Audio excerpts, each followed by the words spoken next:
परित्यक्ता कजरी के साथ क्या हुआ था? बरसती बूंदें कजरी के पैरों से कदम ताल कर रही थीं। अभी 6 ही तो बजे थे, पर तेज बारिश और काले बादलों ने वक्त से पहले ही जैसे अंधेरा करने की ठान ली थी। ठीक उसके जीवन की तरह, जिसमें उसकी खुशियों के उजाले को समय के स्याह बादलों ने हमेशा के लिए ढक लिया था। कजरी सोचती जा रही थी। झमाझम होती बारिश में उसकी पुरानी छतरी ने भी आज उसका साथ छोड़ दिया था। बच्चों की चिंता ने उसके पैरों की गति को और बढ़ा दिया।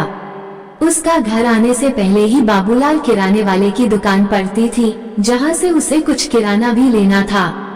क्या चाहिए? बाबूलाल ने कजरी की भीगी देह पर भरपूर नजर डालते हुए कहा। 2 किलो आटा, आधा लीटर तेल, 1/4 किलो शक्कर और हाँ, आधा लीटर दूध भी दे देना, कजरी ने अपने आंचल को ठीक करते हुए कहा। बाबूलाल की ललचाई नजरों में उसे हमेशा ही एक मौन आमंत्रण दिखाई देता था। ये तो उसकी मजबूरी थी कि वो यहाँ से वक्त बेवक्त कभी भी उधारी में सामान ले लिया करती थी, वरना उसकी दुकान की ओर कभी वह मुड़कर भी न देखती। सोचते सोचते कजरी घर पहुँच गई। बच्चे माँ माँ कहते हुए उससे लिपट गए। आई बहुत भूख लगी है, ताई ने कुछ खाने को नहीं दिया, छोटे बेटे कमल ने दीदी की शिकायत की। क्या करती आई, घर में आटा ही नहीं था, सुनी ने सफाई देते हुए कहा। अच्छा मेरा राजा बेटा, मैं अभी गर्मागर्म रोटी बनाकर अपने लाल को खिलाती हूँ, मीठे दूध में मींज के खा लेना, कजरी ने बेटे को पुचकारते हुए कहा।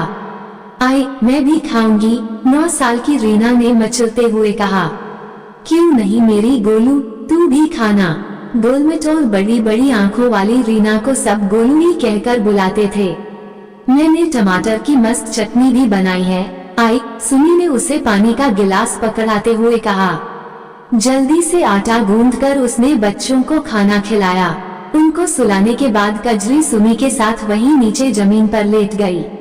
आई आज फिर दीनू रीना को चॉकलेट खिला रहा था, तब मैंने रीना के हाथ से छीनकर वापस उसके मुंह पर फेंक दी, तो वो मेरे को देख लेने की धमकी देकर चला गया। मुझे उससे बहुत डर लगता है, आई सुमी ने भयभीत स्वर में माँ को बताते हुए कहा। तुम घबराओ नहीं सुमी, मैं उसकी माँ से बात करूंगी, कजरी ने उसे तो समझा दिया, परंतु खुद सोच में पड़ गई। जब से रमेश उसे छोड़कर गया है, जीना कितना दूभर हो गया है। कभी सोचा नहीं था कि जिंदगी इस कदर बोझ बन जाएगी। रमेश के रहते उसे कभी भी बाहर जाकर काम करने की जरूरत नहीं पड़ी। 17 साल की थी जब माँ बाप ने रमेश के साथ उसका ब्याह कर दिया था। बहुत खुश थी वो रमेश के साथ। पेशे से पेंटर रमेश इंदौर के राजेंद्र नगर इलाके से कुछ दूर बुधंगा के स्लम एरिया में किराए के मकान में रहता था। मकान बहुत अच्छा नहीं, पर रहने लायक जरूर था। दोनों की जिंदगी मजे में कट रही थी।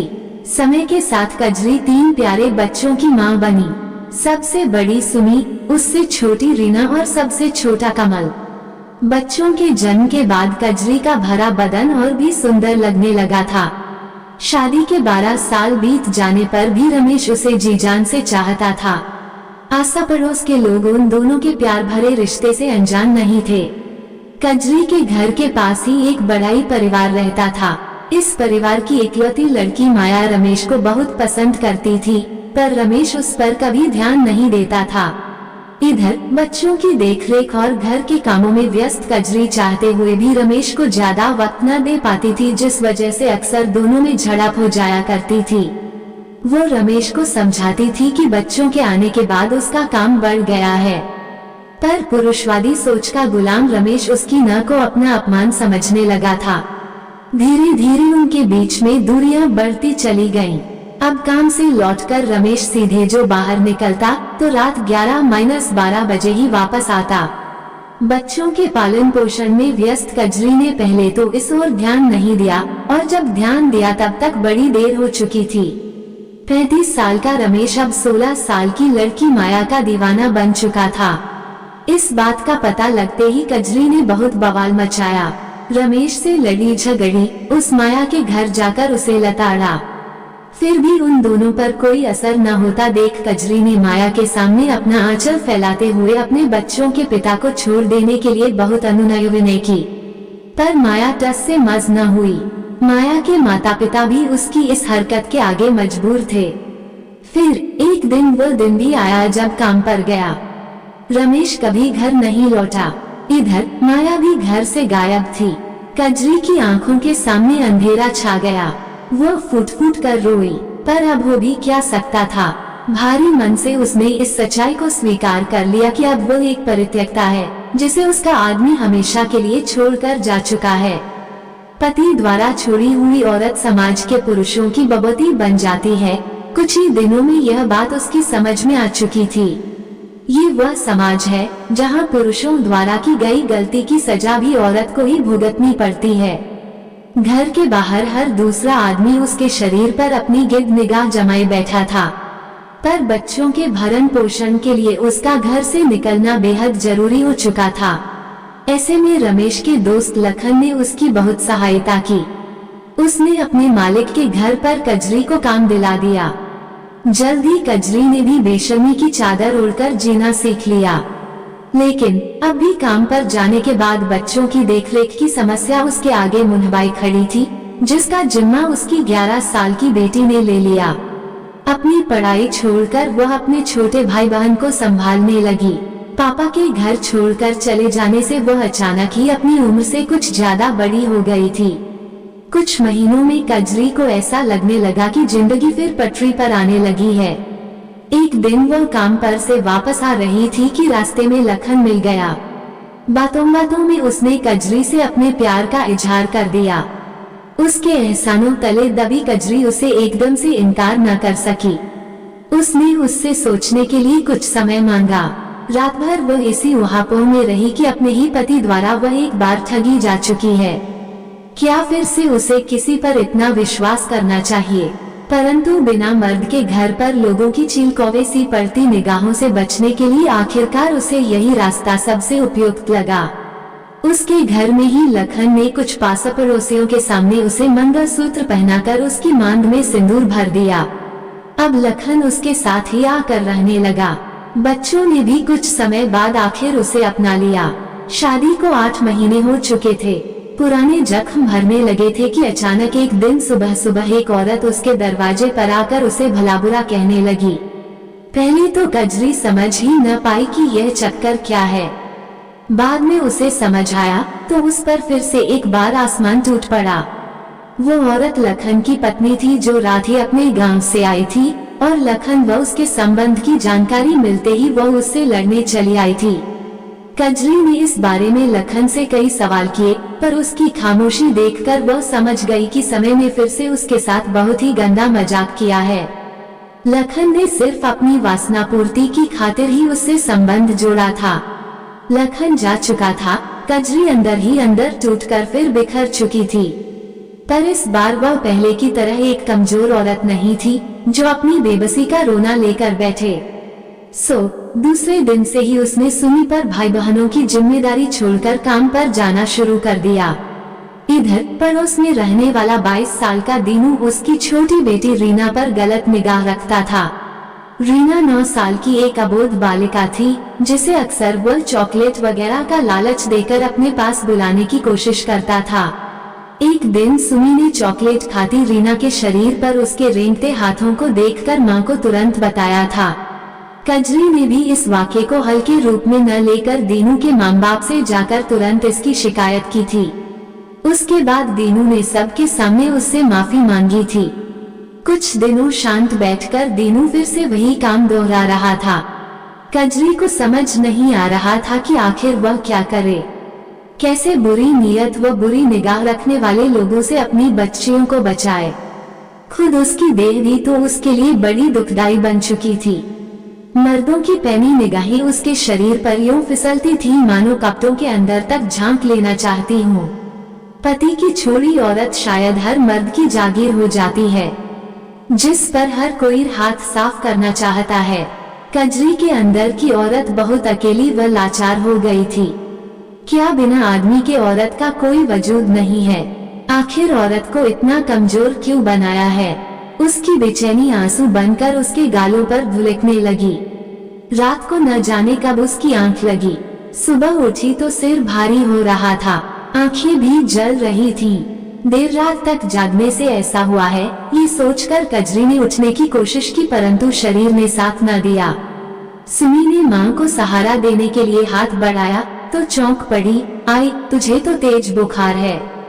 हाँ रे, मुझसे तो उठा भी नहीं जा रहा। कजरी पर बेहोशी छाती जा रही थी। शायद बारिश में भीगने से उसे बुखार ने जकड़ लिया था। माँ की हालत देखकर सुमी घबरा गई। माँ को वैसे ही छोड़कर वह दौड़कर पड़ोस से विमला काकी को बुला लाए। विमला काकी के पति ऑटो चलाते थे। जल्दी से कजरी को अपने ऑटो में बैठा कर वे उसे पास के अस्पताल ले गए। कजरी की बिगड़ती हालत देखकर डॉक्टर ने उसे वहीं एडमिट कर ग्लूकोज की बोतल चढ़ाने की सलाह दी। जब तक वह हॉस्पिटल में रही, विमला काकी ने उसकी पूरी देखभाल की और हॉस्पिटल का बिल भी उन्होंने ही भरा। कजरी घर पर तो आ गई, लेकिन कमजोरी के चलते उससे उठते बैठते नहीं बन रहा था। कुछ पैसे जो उसने बचा कर रखे थे वे घर के खाने खर्च में खत्म हो गए। अभी विमला काकी का उधार पूरा बाकी था। आज आटा खत्म हो गया है, तेल भी नहीं बचा। खाना कैसे बनाऊं? सुमी ने एक सुबह कुछ झिझकते हुए माँ से कहा। काम पर गए उसे 1 हफ्ता हो गया था। आज कुछ अच्छा लग रहा है। आज जाती हूँ काम पर। उधर से आते वक्त सब किराना लेती आऊंगी। तब तक तुम पास वाली दुकान से दूध और ब्रेड ले आना और चाय बनाकर उसके साथ टोस्ट खा लेना। अपने पास बचे 50 रुपए का आखिरी नोट सुमी को पकड़ाते हुए वह बोली। काम पर जाकर उसे बहुत बड़ा झटका लगा। उसकी मालकिन ने बगैर बताए इतने दिनों की छुट्टी करने पर उसे काम से हटाकर दूसरी बाई रख ली थी। उसने लाख मिन्नतें कर उन्हें समझाने की भरपूर कोशिश की कि उसने जानबूझकर छुट्टी नहीं मारी, लेकिन उनका कलेजा न पसीजा। उन्होंने उसे दोबारा काम पर रखने से साफ मना कर दिया। हमेशा ही चुका देती हूँ भैया। हाँ, इस बार जरूर कुछ देर हो गई, पर मैं जल्द ही आपके सारे रुपए चुका दूंगी। कजरी ने लगभग गिड़गिड़ाते हुए कहा। माफ करना, मैंने यहाँ कोई धर्म खाता नहीं खोल रखा है जो मुफ्त में ही सबको जलपान कराता जाऊं। बाबूलाल ने उसे दुत्कारते हुए कहा। आज मेरा काम छूट गया है, लेकिन मैं विश्वास दिलाती हूँ कि जल्द ही कोई काम ढूंढ कर आपकी पूरी उधारी चुका दूंगी। कहकर कजरी ने बेबसी से अपने हाथ जोड़ दिए। काम तो मैं भी तुम्हें दे सकता हूँ, अगर तुम चाहो तो। इससे तुम्हारा आज तक का पूरा उधार चुक जाएगा और ऊपर से कुछ कमाई भी हो जाएगी। बाबूलाल की आंखों से टपकती लार देखकर कजरी सहम गई। जाने कैसे ये भेड़े एक औरत की मजबूरी को सूंघकर अपना दांव गांठते हैं। कजरी ने गहरी सांस छोड़ी और दुकान के बाहर आ गई। मोड़ तक आते आते वह कुछ ठिठक कर खड़ी हो गई। घर जाकर बच्चों को क्या खिलाएगी? बच्चों के भूख से कलपते चेहरे उसे साफ दिखाई पड़ रहे थे। मकान का किराया कहाँ से आएगा? विमला काकी का पूरा उधार अभी बाकी है। उफ, कैसे होगा ये सब? कजरी के दिल और दिमाग में एक जंग सी छिड़ गई थी। दिल कहता था ये गलत है, जबकि दिमाग कुछ ज्यादा ही व्यवहारिक हो चला था, जो हाल फिलहाल की स्थिति से कैसे निपटा जाए ये सोच रहा था। आखिरकार एक औरत के सतीत्व पर माँ की ममता भारी पड़ गई। कजरी की दुकान में दोबारा प्रवेश करते ही बाबूलाल की आंखों में वासनाजनक चमक आ गई। कुछ देर बाद ही कजरी दोनों हाथों में सामान लिए घर की तरफ तेजी से बढ़ी चली जा रही थी। सामान्यतया रोज खुला रहने वाला दरवाजा आज भीतर से बंद था। अंदर से आती घुटी घुटी सिसकारी की आवाज ने कजरी को तनिक संशय में डाल दिया। किसी अनिष्ट की आशंका से उसका मन कांप गया। जोर जोर से बच्चों को आवाज लगाकर उसने दरवाजा पीटना शुरू कर दिया, पर दरवाजा न खुला। इतने में सुमी और कमल को बाहर से आता देख कजरी चीख पड़ी। रीना कहाँ है? सुमी अंदर ही होगी। आए, मैं कुछ देर पहले ही ब्रेड और दूध लेने गई थी और ये कमल मेरे पीछे लग लिया। बहुत समझाया पर माना ही नहीं। तब तक चिल्लाने की आवाज सुनकर आस पड़ोस से कई लोग निकलकर जमा हो गए। तुरंत फुरत ही दरवाजा तोड़ दिया गया। दरवाजा टूटते ही कजरी अंदर घुसी और कमरे के एक कोने में रीना को बेसुध पड़ा देख बदहवास सी हो गई। तभी भीतर से एक साया निकलकर बाहर की तरफ भागा। हाँ, वो दीनू ही था जिसने रीना के अकेले होने का फायदा आज उठा ही लिया था। ये सब इतना अचानक हुआ कि किसी को कुछ समझ ही नहीं आया। शोरगुल की आवाज से विमला काकी भी आ चुकी थी। कजरी ने रीना को उठाने हिलाने की बहुत कोशिश की, मगर सब बेकार था। रीना बेजान हो चुकी थी। एक नन्ही कली आज फिर किसी वहशी दरिंदे की बुरी नीयत का शिकार हो चुकी थी। कजरी सामने पड़ी सच्चाई स्वीकार नहीं कर पा रही थी। अपनी प्यारी गोलू का ये हाल देखकर वो कांप उठी थी। उसकी पूरी दुनिया ही जैसे उजड़ गई थी। सुमी लगातार रोए जा रही थी और कमल सहमा हुआ एक तरफ खड़ा हुआ था। लोगों की आपसी चर्चा चालू थी। कोई पुलिस को बुलाने की बात कर रहा था तो कोई रीना को डॉक्टर के पास ले जाने को कह रहा था। कजरी अचानक उठी और पलंग के नीचे से हंसियां निकालकर बिजली की फुर्ती से बाहर निकल गई। उधर दीनू जल्दी जल्दी एक बैग में अपने कुछ कपड़े भरकर घर से निकलने ही वाला था कि कजरी ने उसका रास्ता रोक लिया। मुझे माफ कर दो कजरी भाभी, मुझसे बहुत बड़ी गलती हो गई। पता नहीं मुझे क्या हो गया था। मैं उसे मारना नहीं चाहता था, वह चिल्ला न सके इसलिए मैंने उसका मुंह बंद किया। मुझे नहीं। दीनू अपनी सफाई देता रह गया और कजरी ने उस पर हंसे से प्रहार करना शुरू कर दिया। नीच, तूने मेरी गोलू को क्यों मारा? क्या बिगाड़ा था उस मासूम ने तेरा? कजरी चीखती जा रही थी। तभी पीछे से विमला काकी ने आकर कुछ लोगों की मदद से उसे रोका। दीनू घायल होकर गिर पड़ा था। इलाके की पुलिस ने तुरंत ही दीनू को अस्पताल भेजा और पूछताछ में लग गई। रीना की मृतदेह एम्बुलेंस में ले जाई जा रही थी। उपस्थित सभी लोगों की आंखें नम थीं। इतनी देर से मूकदर्शक बनी कजरी ने अचानक अट्टहास करना शुरू कर दिया। भीड़ में से किसी ने कहा, वह पागल हो गई है। एक विमला काकी ही ऐसी थी जिन्हें कजरी में एक परित्यक्त मां की बेबसी और हताशा दिखाई दे रही थी, जो अपना सब कुछ दांव पर लगाकर भी अपनी मासूम बच्ची को नहीं बचा पाए। आपको ये कहानी कैसी लगी हमें कमेंट कर जरूर बताएं। इसी तरह की अच्छी कहानियाँ आप यहाँ पर पढ़ सकते हैं। यहाँ उपस्थित शिक्षाप्रद कहानियाँ आपका मनोरंजन करने के साथ दिशा भी देंगी। तो बने रहिए हमारे साथ और हमारे प्रयास को सफल बनाएं।